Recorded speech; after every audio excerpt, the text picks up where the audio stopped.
দেখতে হবে বাক্যে very plus adjective, so plus adjective বা শুধু অ্যাডজেক্টিভ আছে কিনা। যদি থাকে তাহলে বাক্য শুরু করতে হবে হাউ দিয়ে। আর যদি এদের আগে এ অথবা এন থাকে তাহলে আমাদের বাক্য শুরু করতে হবে হোয়াট এ অথবা এন দ্বারা। আমাদের প্রথম বাক্য he is very kind. He is very kind বাক্যে যেহেতু ভেরি প্লাস অ্যাডজেক্টিভ কাইন্ড আছে তাহলে আমরা শুরুতে নিয়ে আসবো হাউ।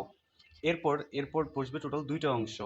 একটা হচ্ছে অ্যাডজেক্টিভ থেকে পরের অংশ মানে কাইন্ড থেকে ফুল স্টপ পর্যন্ত, আর একটা হচ্ছে সাবজেক্ট থেকে ভার্ব পর্যন্ত, ভেরির আগ পর্যন্ত।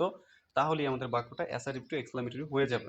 তাহলে আমাদের উত্তরটা আসবে এরকম: ভেরি বা কাইন্ড থাকার কারণে হাউ, তারপর কাইন্ড থেকে ফুল স্টপ পর্যন্ত কাইন্ড, তারপর সাবজেক্ট থেকে ভার্ব পর্যন্ত he is. How kind he is.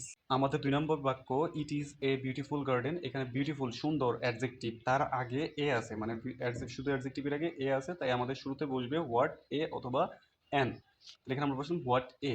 এরপর অ্যাডজেক্টিভ থেকে শেষ পর্যন্ত হচ্ছে আমাদের প্রথম অংশ, আর সাবজেক্ট থেকে ভার্ব পর্যন্ত হচ্ছে দ্বিতীয় অংশ। হোয়াট এ অথবা এন এর পর আমরা প্রথম অংশ বসাবো অর্থাৎ বিউটিফুল গার্ডেন, তারপর হচ্ছে আমরা সেকেন্ড অংশ ইট ইজ বসাবো, আর শেষে অবশ্যই এক্সক্লামেশন মার্ক দিব। এসএসসি এক্সামের ট্রান্সফরমেশন অফ সেন্টেন্স বা চেঞ্জিং সেন্টেন্সে এই দুটো রুলস থেকে প্রায় প্রতিবার প্রশ্ন আসে। তো চলো আরেকবার প্রথম থেকে রিভিশন দেই।